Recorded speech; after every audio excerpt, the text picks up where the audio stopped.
Bom dia a todos. Bom dia. E feliz sábado. É um prazer estar com vocês novamente aqui na Gândara, e a casa está cheia hoje, não é? Esperamos que se encontrem bem aqui no meio. Eu não digo no nosso meio porque eu também sou visita aqui, não é? Hoje a mensagem que tenho para partilhar convosco esta manhã inicia-se um pouco com uma história que vem de um país longínquo, onde nós estivemos em missão com alguns membros também desta igreja. É o país das Filipinas, que fica bem longe daqui. No dia 1 de março de 2023, deu-se ali uma tragédia nas Filipinas, no meio adventista, em que um helicóptero dos serviços de aviação médica adventista, que levava 5 pessoas da ilha de Palawan para a ilha de Mindoro, se não me engano, levava ali o piloto principal, Daniel Lui, levava uma enfermeira, Janelle Alder, americana, e levava 3 passageiros, 3 locais filipinos que precisavam de assistência médica. E a história conta-nos que por volta das 9 da manhã perdeu-se o sinal daquele helicóptero. E talvez alguns tenham ouvido falar dessa história. Foi uma história que correu um pouco o mundo adventista e mesmo além disso. O exército filipino enviou meios para procurarem os passageiros daquele helicóptero, para procurarem mesmo o próprio helicóptero, mas até aos dias de hoje a única coisa que conseguiram encontrar foi um par de sapatos. E eu assisti a esta história, segui esta história nas redes sociais, e eu não conheço pessoalmente o Daniel Lui, então fui ver a página dele, a página do Facebook, para tentar saber um pouco quem era este jovem e o que é que ele fazia, o que é que o motivou para fazer este trabalho. E quando fui à página dele, Daniel Lui, vi então que ele era um piloto voluntário americano e que Janelle Alder também era uma enfermeira voluntária americana. Ou seja, eles não estavam ali porque precisavam de emprego, porque ambos vinham dos Estados Unidos. Nos Estados Unidos certamente conseguiriam encontrar boas oportunidades de carreira, boas oportunidades financeiras. Ou seja, ambos estavam ali movidos por uma causa maior do que uma carreira, movidos por uma causa maior do que dinheiro ou de bem-estar neste mundo. Aquilo que me captou mais a atenção no perfil do Daniel Lui foi que ele tinha uma frase, que é a frase-chave, que está no topo do perfil dele no Facebook, e era uma citação de um missionário britânico que foi missionário na China, de nome Charles Thomas Studd. E a citação diz o seguinte: somente uma vida que tão depressa irá passar, somente o que é feito para Cristo irá durar. Somente uma vida que tão depressa irá passar, somente o que é feito para Cristo irá durar. Daniel Lui tinha esta frase de Charles Studd como o seu motto, como o seu fio condutor da vida, que tudo aquilo que ele iria fazer nesta vida iria passar depressa, mas somente aquilo que ele iria fazer por Cristo iria durar para sempre. Convido-vos a abrir as vossas Bíblias no livro do profeta Daniel, capítulo 12. Daniel, capítulo 12. E vamos ver o que nos diz ali no versículo 3. Daniel 12 e versículo 3. E se alguém encontrar, se alguém tiver a voz que possa ler em alto e bom som, por favor, queira ler para todos nós. Daniel 12, versículo 3. Os governantes sábios resplandecerão na limpidez do céu, e muitos dos que ensinaram o povo a ser fiel cintilarão para sempre, como as estrelas. Ok, obrigado, irmã. Diz-nos aqui que então que esses chamados os sábios serão como o resplendor do firmamento, são comparados a quê? Às estrelas que brilham para sempre e sempre. É interessante porque este mundo fala também de estrelas, estrelas que brilham, não é? Como é que nós as chamamos? São as estrelas de quê? Do cinema, estrelas de mais? Da música, do futebol, não é? São estrelas que este mundo promove, que dizem que brilham, mas na realidade, se formos a ver, elas não são estrelas. Elas são, na melhor das hipóteses, são um meteoro. Vocês sabem o que é um meteoro? O meteoro é aquele objeto, aquele astro, que ao entrar na atmosfera, por causa da força do atrito, dá um brilho forte, mas depois o que é que acontece? Depois desaparece. E são assim essas chamadas estrelas deste mundo. Brilham durante um tempo, brilham muito forte, as pessoas admiram-nas, mas depois elas desaparecem. Mas Deus diz que Ele tem as suas estrelas e diz que estas estrelas não brilham por apenas algum momento, mas elas brilharão durante quanto tempo? Brilharão para sempre, brilharão eternamente. Agora, diz-nos aqui que estas estrelas, eles são chamados de sábios. Chamados de quê? De sábios. Agora, existe uma forma, uma forma pela qual nós podemos estudar a Bíblia, que eu gosto muito de usar também, é ir ver qual é o original da palavra, como é que diz lá em hebraico, em grego, e procurar qual é a primeira vez em que essa palavra é usada na Bíblia. Nós hoje em dia não precisamos de ser teólogos para fazer esse exercício. Se temos um telemóvel, podemos ter aplicações, podemos ter o computador que nos ajudam a fazer isso. E a palavra sábio vem do hebraico sakal, que é uma palavra que quer dizer inteligente, alguém que instrui a outros, alguém que é prudente e que faz entender, que passa sabedoria a outros. É a palavra sakal. E eu fui procurar qual é a primeira vez em que esta palavra sakal, para sábios, aparece na Bíblia, e fui dar ao livro de Gênesis, capítulo 3 e verso 6. E convido-vos a virem lá comigo, ao início. Gênesis, capítulo 3 e versículo 6, onde aparece esta palavra sakal, traduzida também como sábio, sabedoria, entendido ou entendimento. E vamos ver a primeira menção dessa palavra no livro de Gênesis, capítulo 3 e no versículo 6. E se alguém tiver, por favor, pode ler em alto e bom som.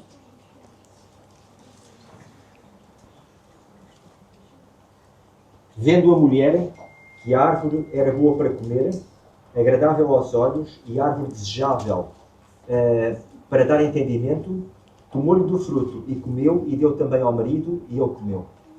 Obrigado. Então, nós vemos aqui, não sei se alguém captou, a vez em a palavra que está aqui traduzida, que nos fala de sabedoria, de sábio ou de entendimento. É a palavra entendimento.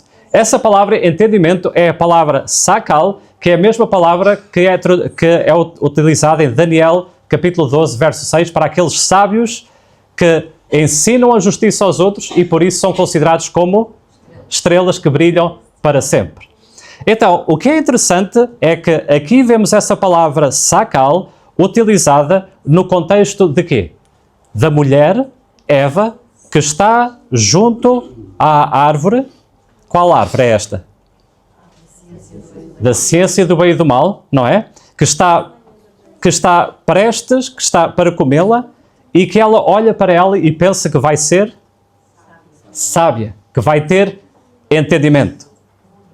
Junto à árvore da ciência do bem e do mal, que é, na realidade, a árvore onde onde vai ocorrer o pecado, onde vai ocorrer a queda do ser humano, certo? Agora, venham comigo ao livro de Provérbios, capítulo 11.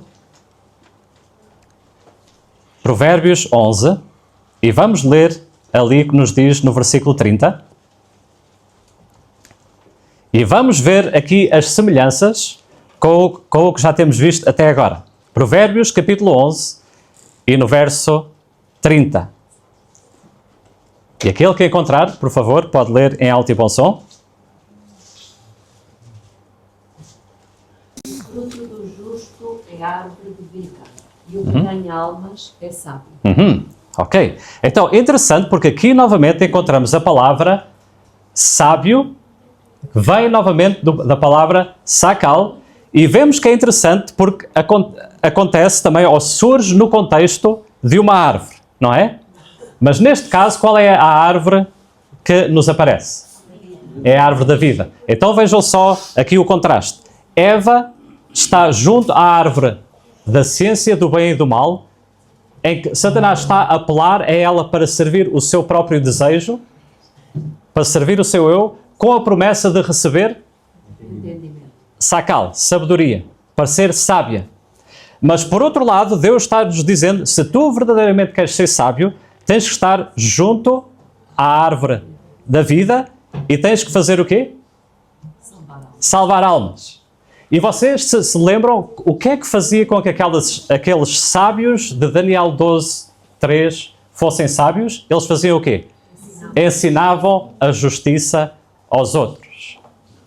Amigos, a lição que nos está aqui a dizendo é que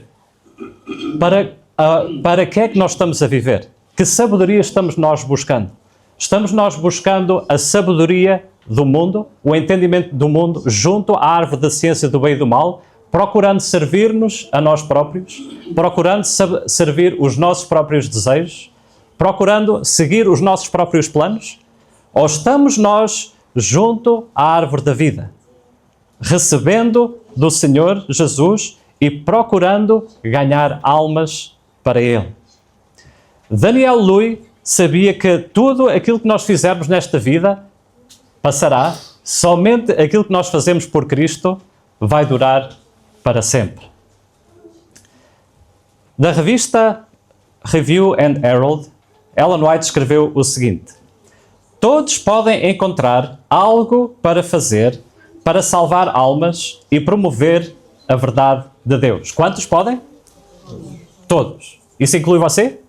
Isso inclui a mim? Sim? Não? Tem a certeza?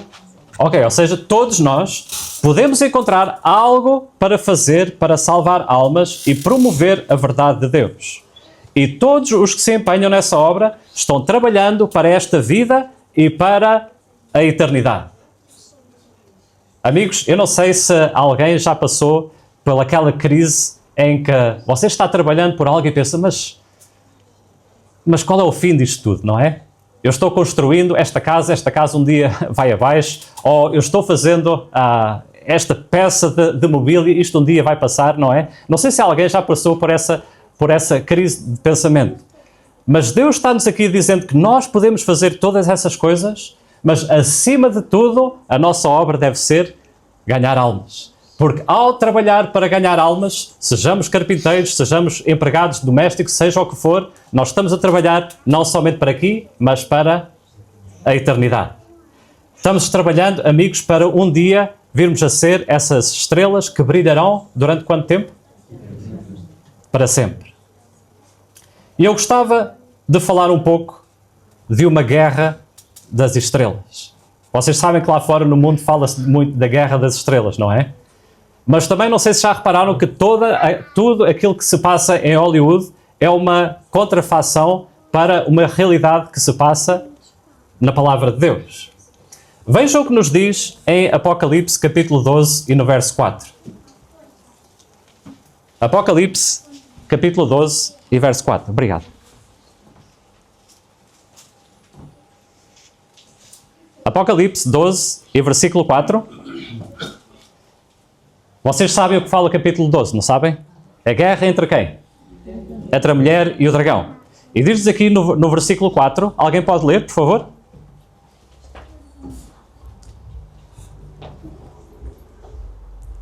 E a sua cauda arrastava a terça parte das estrelas do céu, as quais lançou para a terra.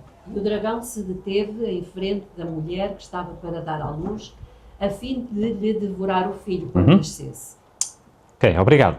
Então, estamos a ver aqui, a sua cauda levou após si a terça parte das estrelas do céu. De quem é esta cauda? Do dragão. Do dragão. Quem é o dragão? É Satanás. Vemos aqui, então, Satanás levou uma terça parte das estrelas do céu. Está ele falando que ficou um buraco no céu? Será que é disso que ele está falando?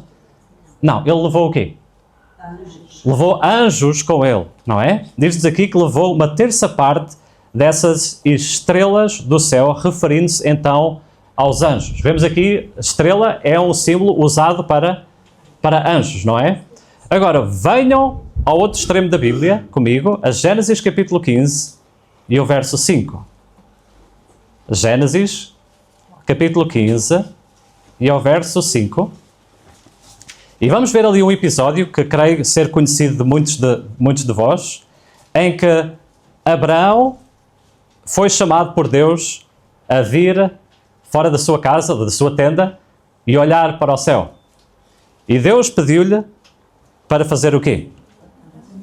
Para contar as estrelas.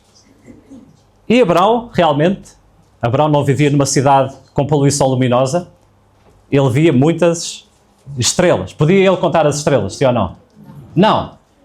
E Deus disse-lhe, assim será o quê?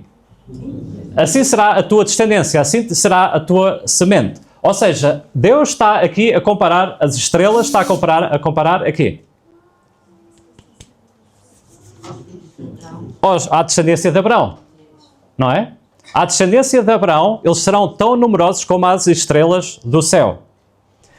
Agora, em Gálatas 3:29, se quiserem vir lá também comigo, Gálatas 3:29, Paulo diz-nos, e talvez saibam este verso de cor, se sois de Cristo, sois descendência de Abraão e herdeiros conforme a promessa.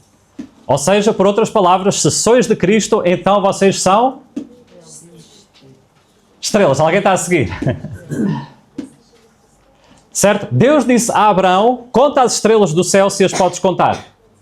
E Deus disse, assim será a tua descendência. Ou seja, Deus está a comparar as estrelas, está a compará-las à descendência de Abraão.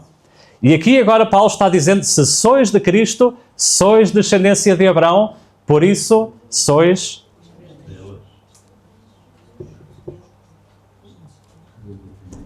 Se tu pertences a Cristo, então tu és uma estrela para Deus. E se és uma estrela para Deus, é suposto que sejas também um instrutor de justiça. Alguém que leva outros ou outras ao caminho da justiça, que tu usas os teus talentos para trazer almas aos pés da cruz. Então, vejam o seguinte. Satanás tira 1/3 das estrelas, referindo-se a quê? Aos anjos. E Deus, por seu lado, está a dizer a Abraão, a tua descendência será como as estrelas.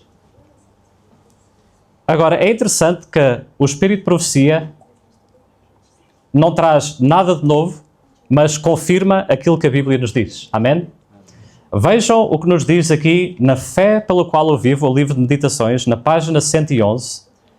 Diz-nos aqui que aqueles que realmente andam como Cristo andou, que são pacientes, amáveis, tratáveis, mansos e afetuosos, que se apegam a Cristo e lançam sobre Ele suas cargas, que têm cuidado pelas pessoas como Cristo tem por eles, entrarão no gozo do seu Senhor.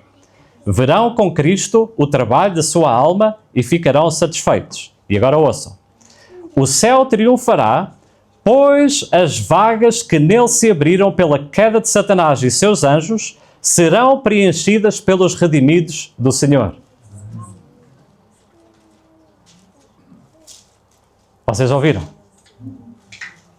Amigos, aquele vazio que ficou pela queda de Satanás e dos seus anjos vai ser preenchido pelos redimidos do Senhor. Pelos aqueles que são descendência de Abraão, aqueles que são as estrelas que vão brilhar para sempre. E agora imaginem só, imaginem Satanás e os seus anjos a verem a humanidade, a verem aqueles filhos, aquelas pessoas que se estão entregando a Cristo, pensar, são estes. São estes que vão tomar o nosso lugar? Como é que vocês acham que eles se vão sentir? Eles vão querer fazer tudo para aniquilar as novas estrelas, certo? Então o que é que eles vão fazer? Não queres ser estrela? Olha estes no cinema. Queres ser estrela? Segue a tua vontade. Queres ser estrela? Segue a tua carreira. Segue o que sentes. Faz o teu plano. Lembram-se? Junto à árvore da ciência, do bem e do mal. Faz aquilo que queres. Segue a tua carreira. Faz os teus planos. vais ser uma... vais ser um meteoro, na realidade, não é? Ou seja, Satanás, ele quer com que nós sigamos este sonho de sermos uma estrela, segundo os parâmetros deste mundo, mas na realidade ele está-nos a enganar porque ele quer fazer com que nós não venhamos a ser as verdadeiras estrelas de Deus. Outro missionário de nome Jim Elliot, que foi um missionário que foi até às tribos indígenas do Equador, ele disse o seguinte: não é tolo aquele que dá o que não pode reter para ganhar o que não pode perder. Eu vou repetir. Não é tolo aquele que dá o que não pode reter para ganhar o que não pode perder. O que é aquilo que nós não podemos reter? Digam. O que é que não podemos reter? Não, a nossa fé devemos reter. O que é que nós não podemos reter? Dinheiro, fama, mais. Saúde, a nossa própria vida, não é? Diz aqui que não é tolo aquele que dá dessas coisas, porque não as pode reter, para ganhar aquilo que não pode perder. O que é que ele não pode perder? O que é que nós não podemos perder? A nossa fé, a vida eterna. Ok? Ou seja, nós não somos tolos se dermos dessas coisas que vamos perder de qualquer maneira para ganhar aquilo que não podemos perder. E o que é que não podemos perder? A nossa fé, a nossa salvação, a salvação dos que estão na nossa família, a salvação dos que estão à nossa volta. Por isso, amigos, se nós fazemos essa transação de dar do nosso tempo, de dar da nossa saúde, de dar mesmo da nossa vida para ganhar almas para Cristo, estamos fazendo um bom negócio. Como disse Paulo, porque para mim o viver é Cristo e o morrer é ganho. Jesus falou sobre a identidade destes sábios. Há várias passagens na Bíblia onde vocês vão encontrar esta palavra de sábio. Encontram-na, por exemplo, em Mateus 24, 45, em que fala do servo fiel e prudente que o Senhor constituiu sobre a sua casa para dar sustento a seu tempo. Ou seja, aquele que é sábio, que está envolvido em ganhar almas, ele dá sustento a seu tempo.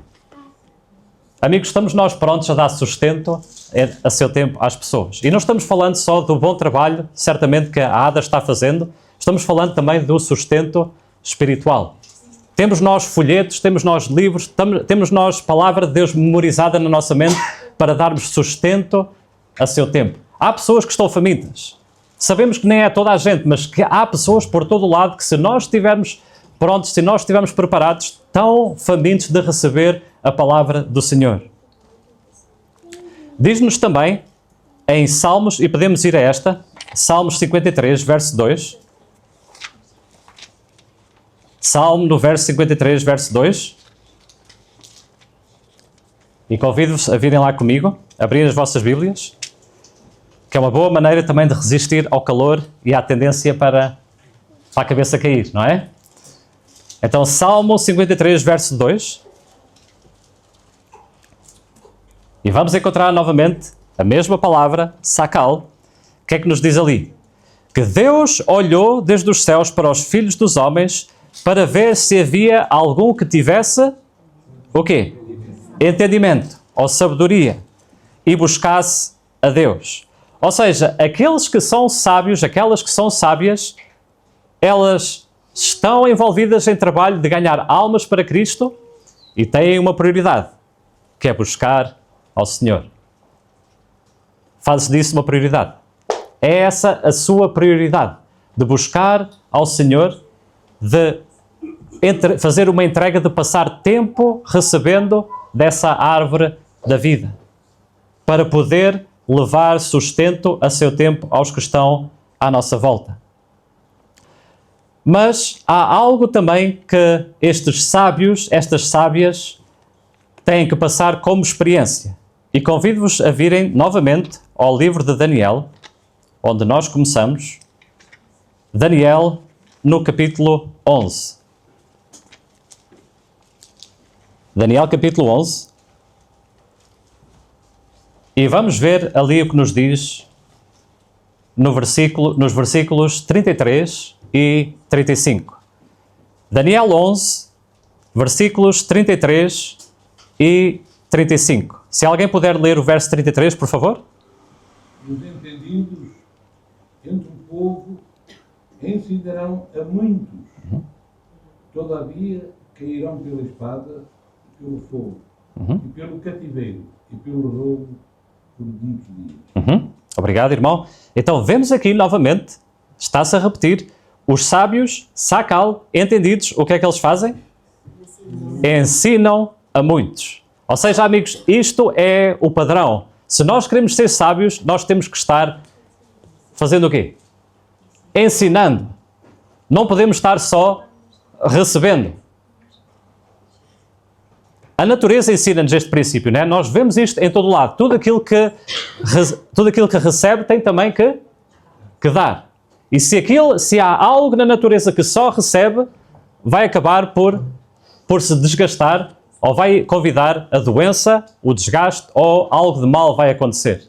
Eu lembro perfeitamente de ter visto isto lá na Suíça, já há uma série de anos atrás, em que fui fazer uma caminhada à montanha e vi uma placa com uma direção para a Lagoa Azul. E eu pensei, ok, deixa-me ver aqui uma Lagoa Azul aqui no meio da montanha. Fiz a minha caminhada e lá encontrei um belo lago e adivinhem de que cor era? Era azul, ok? Era azul, tal como a publicidade era feita, e era uma lagoa muito, muito bonita, posso dizer. E caminhei ali à volta daquela lagoa e vi que ao lado da Lagoa Azul havia uma outra lagoa para a qual não era feita publicidade. Eu chamo-lhe a Lagoa Castanha. Porquê? Porque estava cheia de lama, estava cheia de mosquitos e não tinha um bom aspecto. Então eu fiquei ali a olhar, considerar a Lagoa Azul e a Lagoa Castanha e vejam só, princípio simples, mas qual era a diferença? Ambas recebiam a água lá da montanha, dava para ver, vinham lá numa bela cascata, assim, a água correndo e vinha dar à Lagoa Azul e vinha dar à Lagoa Castanha. Qual era a diferença entre as duas? Vejam só, a Lagoa Azul mandava a água para fora também do outro lado, ou seja, recebia, mas também a Lagoa Castanha recebia a água e guardava, ficava ali. Amigos, o que é que nós estamos fazendo com aquilo que o Senhor nos tem dado? O que é que acontece connosco quando nós só recebemos e recebemos? Nós ficamos espiritualmente obesos. Começamos a ter problemas espirituais. Começamos a ter problemas uns com os outros. Porquê? Porque não estamos dando daquilo que temos recebido. Mas estes sábios, eles ensinam a muitos. Eles estão envolvidos a dar daquilo que têm recebido. E isto é tão bom para eles que eles não podem guardar para si mesmos. Mas diz-nos também, aqui no versículo, que muitos cairão pela espada e pelo fogo e pelo cativeiro e pelo roubo. E diz-nos mais à frente, no versículo 35, que alguns dos entendidos cairão para serem provados, purificados, embranquecidos até ao fim do tempo, porque será ainda no tempo determinado. Amigos, nós sabemos que este texto, este capítulo tem um significado profético, foi aplicado a um tempo, a um determinado período da história, sim, mas a realidade, se formos a ver, é que esta é a experiência de todos aqueles que estão envolvidos em partilhar a palavra de Deus. O apóstolo Paulo diz que todos aqueles que querem viver piamente em Cristo sofrerão perseguições. Ou seja, não é uma condição, não é um talvez, é uma certeza. E nós vemos porquê, e nós percebemos porquê, porque se Satanás sabe que vai perder dos seus súbditos e que, além dos seus súbditos deixarem o seu terreno e virem a ser aqueles que vão tomar o seu lugar, é claro que ele os quer aniquilar. E é por isso, amigos, que muitos de nós, mesmo depois de termos a vida consagrada a Deus, mesmo quando estamos envolvidos na obra de Deus, quando estamos dando os nossos recursos, do nosso tempo, da nossa energia, sofremos perseguições, problemas de saúde, problemas financeiros, problemas de diversos tipos.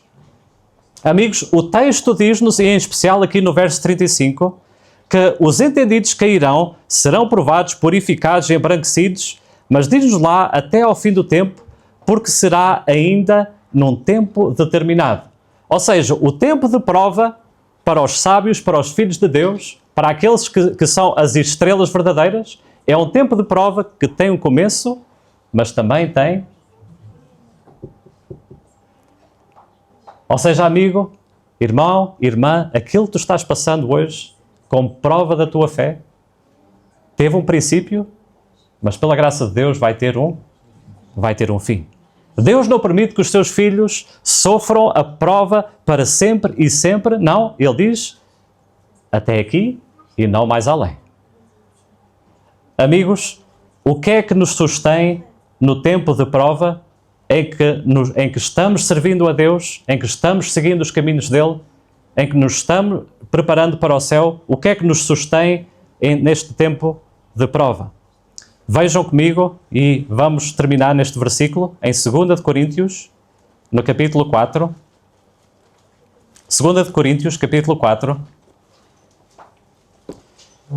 E vamos ver aquilo que Paulo nos tem a dizer. Alguém que ele próprio, sendo uma estrela de Deus, alguém que instruiu a muitos, alguém que sofreu provações, alguém que foi tentado ao máximo, que na sua própria esfera. Vejam aqui o que nos diz em 2 Coríntios 4, nos versículos 17 e 18. O que é que nos diz aqui? Porque a nossa leve e momentânea tribulação, ou seja, tem um princípio e tem um fim, porque a nossa leve e momentânea tribulação produz, para nós, um peso eterno de glória muito excelente. Não atentando nós nas coisas que se veem, mas nas que se não veem, porque as que se veem são o quê? São temporais, e as que se não veem são eternas. Amigos, Deus está dizendo que enquanto nós estamos aqui sendo provados e testados e atacados pela esquerda, direita, centro, cima e baixo, da parte de Satanás, Deus está-nos aqui dizendo, não devemos nós atentar para as coisas que são visíveis, mas para as coisas que são invisíveis. Para as coisas que não são eternas, mas para as coisas que são eternas. Amigos, diz-nos que nas cortes celestiais, quando os remidos forem salvos, eles estarão bem perto do Filho de Deus. Brilharão com esplendor nas cortes do Senhor. O que é que brilha?